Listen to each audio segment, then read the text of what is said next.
Vous faites bien de suivre ce journal que vous présente Jean Damascène Manichimé.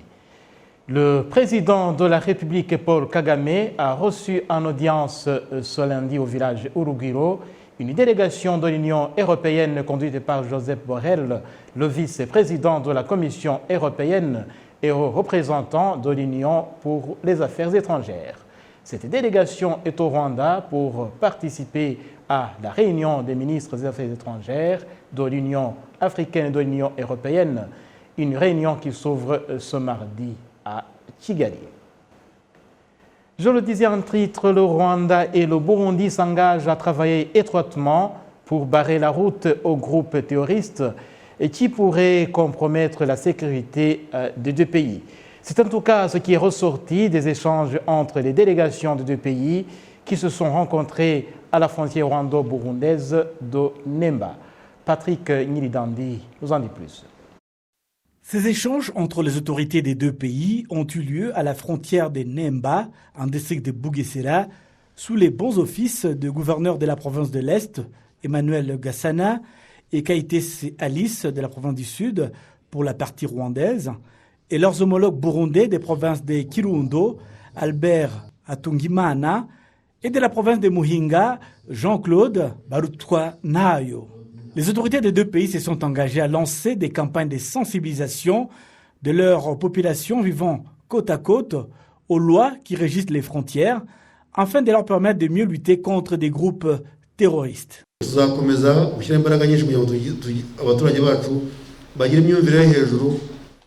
Nous allons poursuivre nos efforts pour que nos populations sachent comment réagir face à l'ennemi, qui peut leur pousser à transgresser les lois. Nous avons aussi décidé d'échanger des informations pour mettre hors d'état de nuire ceux qui mettent en danger la sécurité et la paix des deux côtés de la frontière. Dans leurs recommandations, il a été demandé la recherche des solutions aux problèmes des populations vivant près de la frontière des deux pays et lutter contre toutes les personnes ou groupes qui mettent en danger la paix. Alors, pour ces actes-là, de criminels au niveau économique et au niveau sécuritaire, nous sommes convenus que nous allons renforcer la communication, la synergie pour lutter contre ces malfaiteurs-là qui volent les bétails au Rwanda et qui les vendent au Burundi et vice-versa. Le gouverneur de la province du Sud, Kayitesi Alice, a promis aux responsables burundais de consolider ces liens qui viennent d'être tissés dans l'intérêt bien compris des deux peuples.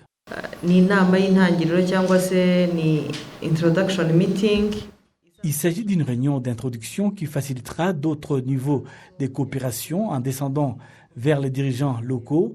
Nous voulons donc vous remercier et vous assurer que nous sommes engagés dans ce type de coopération destinée à faire profiter les habitants de nos provinces avec l'objectif commun de leur bien-être dans les deux pays.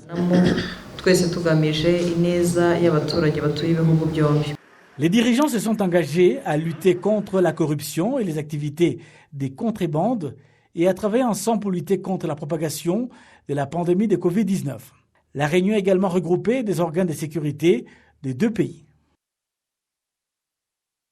Et parlons toujours de ce rapprochement entre le Rwanda et le Burundi. Nous avons saisi par téléphone Gérard Karamutsa, qui connaît depuis longtemps l'histoire du Rwanda et du Burundi. Il commence par nous dire ce que cela représente. C'est vraiment très réconfortant parce que les bonnes relations entre les deux pays frères sont vraiment les bienvenues. Parce que tous les deux pays ont grand intérêt à travailler ensemble.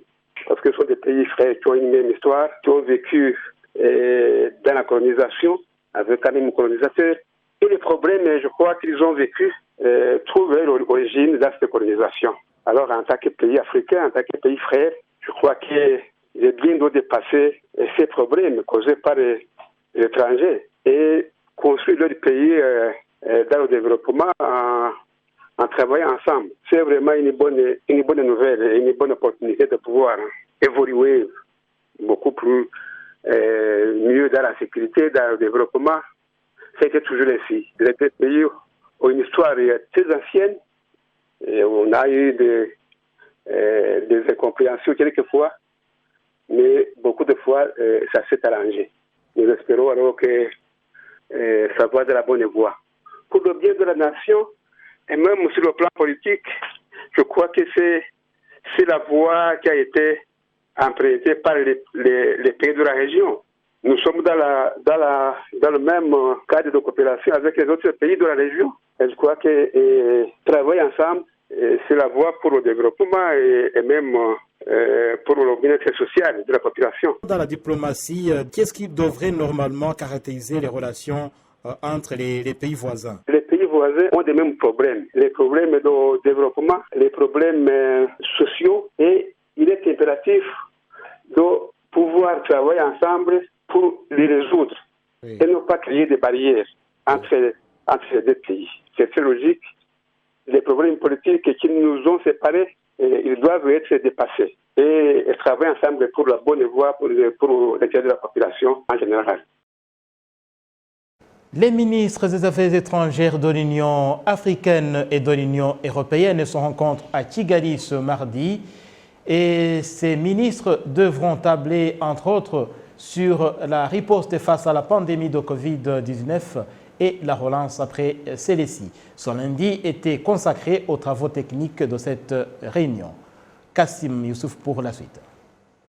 Les délégations des pays de l'Union africaine et de l'Union européenne sont au Rwanda depuis le week-end dernier pour la conférence des ministres des Affaires étrangères de ces deux organisations. Les discussions préliminaires se sont tenues ce lundi pour préparer la conférence des ministres de ce mardi. Les délégations des deux parties indiquent être assurées d'avoir un terrain d'attente sur les résolutions de cette conférence. Together with the 27 EU member states and the European institutions, nous tous, en tant que 27 pays membres de l'Union européenne et les organes de cette institution, nous sommes prêts pour ces discussions et avoir un accord sur les derniers préparatifs de la conférence des ministres. L'avant-projet des résolutions qui éclaire ce que nous avons tous comme priorité, notamment la riposte à la Covid-19 et ses effets, l'investissement, la paix dans le monde et la gouvernance, et également le problème des migrants. Nous sommes ici pour préparer la réunion de demain de nos ministres, afin que nos dirigeants n'aient pas à s'engager dans des longs débats, mais qu'ils utilisent leur temps de manière rationnelle pour se concentrer sur l'essentiel, c'est-à-dire révisiter notre partenariat, lui redonner de nouvelles ambitions à la hauteur des attentes de nos populations pour plus de paix, de stabilité et de progrès socio-économique véritable. Le Rwanda a toutefois fait remarquer que tout cela ne se réalisera que si les deux parties se disent la vérité et qu'on accorde aux jeunes une attention particulière. L'Afrique et l'Europe aujourd'hui, en tant que partenaires historiques et stratégiques, il est essentiel que nous continuions à travailler main dans la main pour relever les défis auxquels nos deux continents sont confrontés et à trouver des solutions qui sont mutuellement bénéfiques. Et je pense que nous devons être honnêtes sur ces sujets et avoir des discussions qui sont axées sur les résultats. Je crois vraiment que si l'Afrique et l'Europe s'unissent pour s'attaquer à ces problèmes et de manière réelle et sérieuse, nous pouvons vraiment donner l'exemple au reste du monde. Environ 500 personnes participent à cette conférence qui devait avoir lieu en octobre dernier, mais qui a été reportée suite à la pandémie de Covid-19. La vice-présidente de la Commission de l'Union africaine, le Dr Monique Sanzabaganwa, indique que si cette conférence a maintenant lieu, c'est la preuve du progrès irréfutable réalisé dans la lutte contre la pandémie de Covid-19. Since the outbreak of the COVID-19 pandemic, the world as we know it has changed rapidly. Depuis l'apparition de la pandémie de Covid-19, le monde a rapidement changé jusqu'aux effets auxquels nous sommes encore confrontés. Toutefois, si nous sommes parvenus à nous rencontrer dans une telle conférence, C'est la preuve d'une forte volonté de vaincre cet ennemi qui nous a fait reculer dans divers aspects de la vie et qui a fait que le progrès que nous avions réalisé en tant qu'êtres humains régresse. Every aspect of our lives and reversed some of the progress we have made as humankind.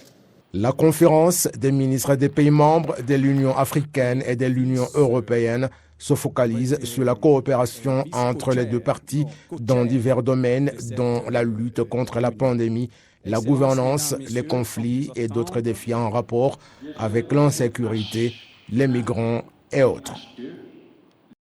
Toujours à ce propos, le ministre rwandais des Affaires étrangères et de la coopération internationale, le Dr Vincent Biruta, a reçu certains participants à cette réunion Union africaine, Union européenne, comme nous le précise Amandine Dikoumbassabo.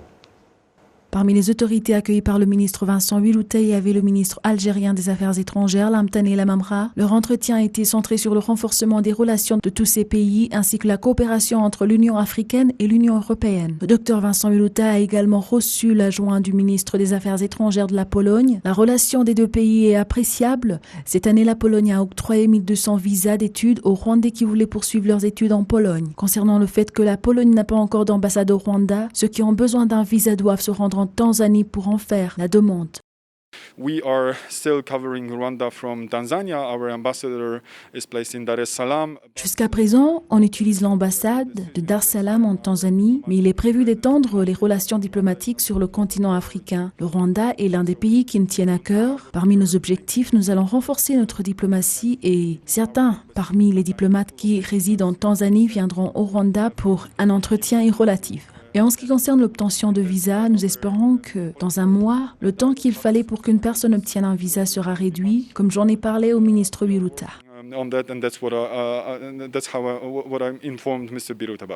La Pologne va fournir près de 300 000 doses de vaccins anti-Covid de type AstraZeneca avant la fin de 2021. Parmi les autres invités de marque qui se sont entretenus avec le ministre des Affaires étrangères Vincent Biruta, figuraient les ministres des Affaires étrangères de la République tchèque et de la Roumanie. L'ambassadrice slovaque au Rwanda, Katrina Leligdonova, a présenté ses lettres de créance de son pays au Rwanda. Le ministre Biruta a également reçu l'ambassadeur Jean-Léon Ngando Ilunga, envoyé spécial du président de la République démocratique du Congo auprès de l'Union africaine.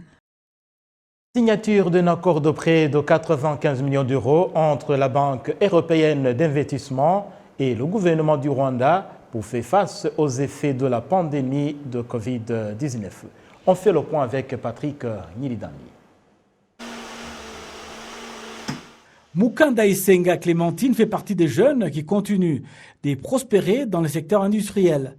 Grâce à un plaidoyer appuyé, elle a pu trouver un soutien pour son idée à travers l'initiative Youth Connect.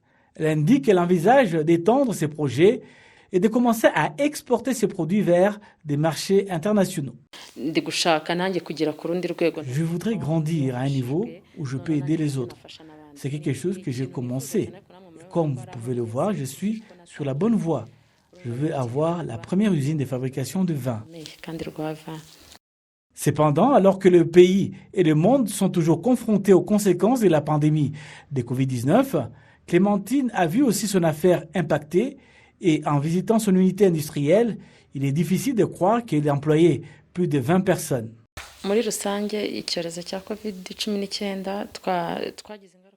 La Covid-19 a eu beaucoup d'effets sur nous, même le travail que nous utilisions auparavant.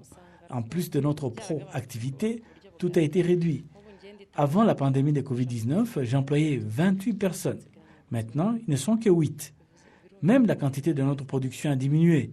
Et certaines personnes ne nous ont pas payés à cause des effets de cette pandémie.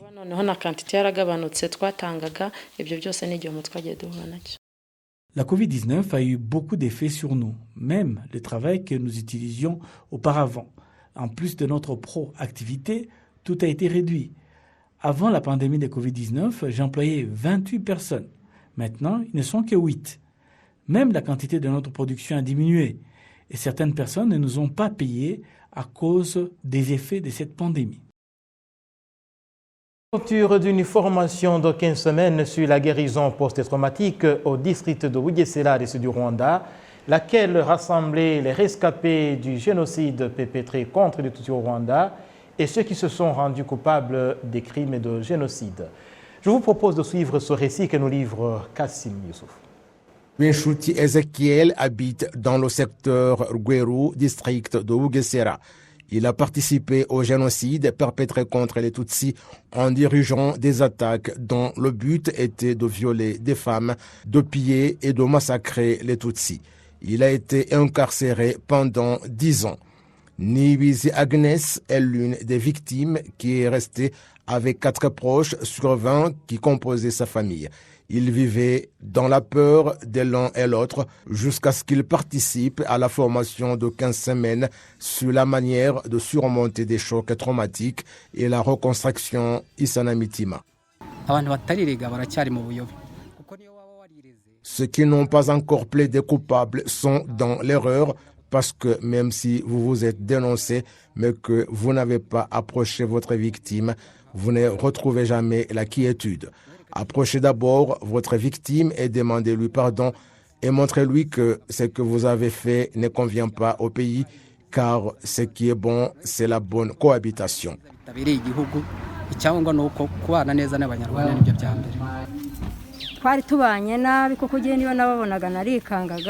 Nous ne vivions pas en harmonie. Lorsque je les voyais, j'avais peur et je ne pouvais même pas aller puiser de l'eau.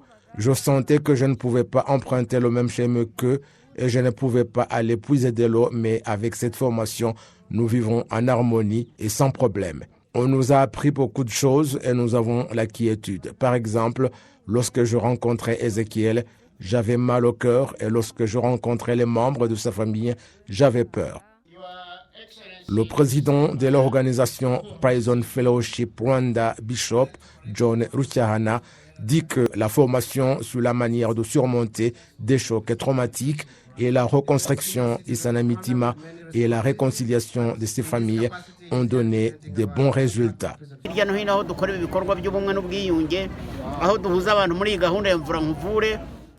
Un peu partout où nous avons des activités de l'unité et la réconciliation, où nous rassemblons des gens dans le programme de se soutenir mutuellement pour des soins post-traumatiques. Ceux qui se sont fait mal se soignent mutuellement. Ils revisitent encore une fois l'histoire tout en construisant l'avenir. Le résultat que vous avez entendu dans le témoignage, c'est que les gens cohabitent, travaillent ensemble, participent dans des activités de développement, mais c'est un processus. Ce n'est pas encore guéri, mais nous avons l'espoir.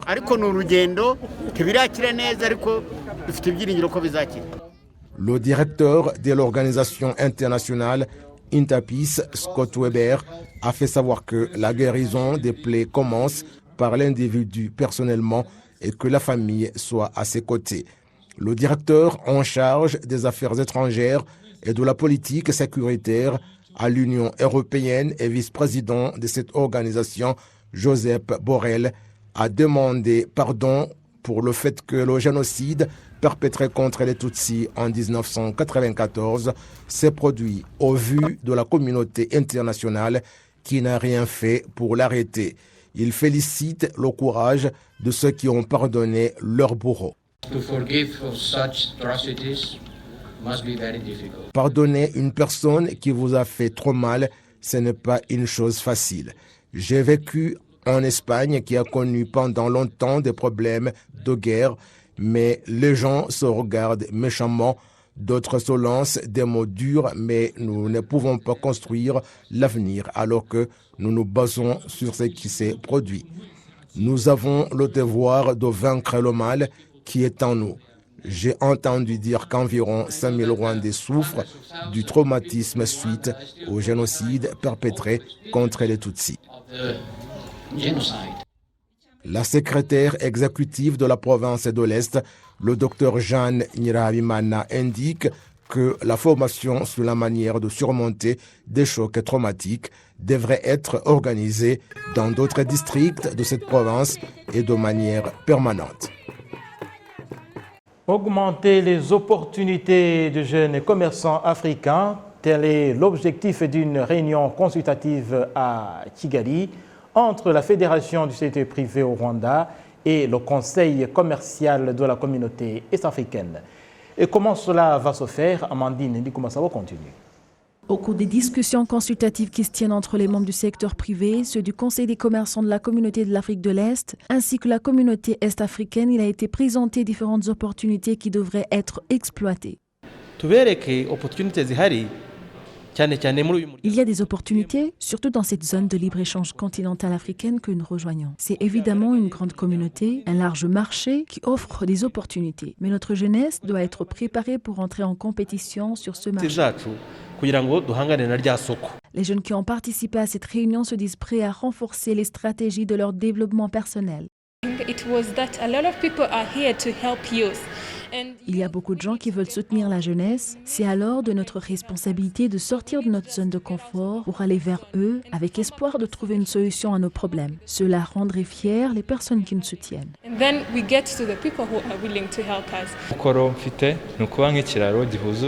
Mon devoir est d'être comme un pont entre la jeunesse et le gouvernement ou le secteur privé dans tous les domaines possibles, de faire la sensibilisation relative en faveur de la jeunesse pour notre développement personnel et le développement national. Le secrétaire d'État au ministère des Affaires étrangères et de la coopération internationale en charge de la communauté est-africaine, le professeur Chouti Manassé exhorte la jeunesse à mettre un accent sur la création des emplois qui peuvent bénéficier plusieurs jeunes. La plupart de nos enfants veulent travailler dans les bureaux pour être des hauts cadres, ce qui n'est pas mal, mais c'est aussi bien d'effectuer des affaires rentables. Il y a un grand profit comparé à ce qu'on trouve ailleurs. Nous leur demandons de changer de mentalité et d'adopter un esprit des affaires pour leur développement et celui de notre pays en général. Il a été démontré que 60% des membres du secteur privé en Afrique est constitué de la jeunesse. La réunion d'aujourd'hui était en grande partie centrée sur le fait d'encourager les jeunes à faire connaître leurs activités rentables et à renforcer leur capacité de créativité pour être compétitifs sur le marché international. Le Rwanda va lancer les travaux d'extension du parc national des volcans situé au nord-ouest du pays. Cette réserve naturelle des gorilles va passer de 160 km² à environ 200. D'après l'Office rwandais de développement, ce projet se justifie par le fait que la population des gorilles accroît de plus en plus et chaque jour. L'Office ajoute que l'extension de ce parc apportera un coup de pouce aux revenus touristiques du pays qui pourrait accroître jusqu'à 20%. Les organes chargés de la sauvegarde des parcs au Rwanda expliquent qu'au départ, 500 familles seront affectées, précisant tout de même que la population concernée sera indemnisée. La population avoisinant le parc national des volcans se félicite de ce projet qui pourra mettre fin aux dommages quelquefois causés par les animaux du parc. Les travaux d'extension du parc national des volcans s'étendront sur une période de 10 ans et coûteront environ $200 millions américains.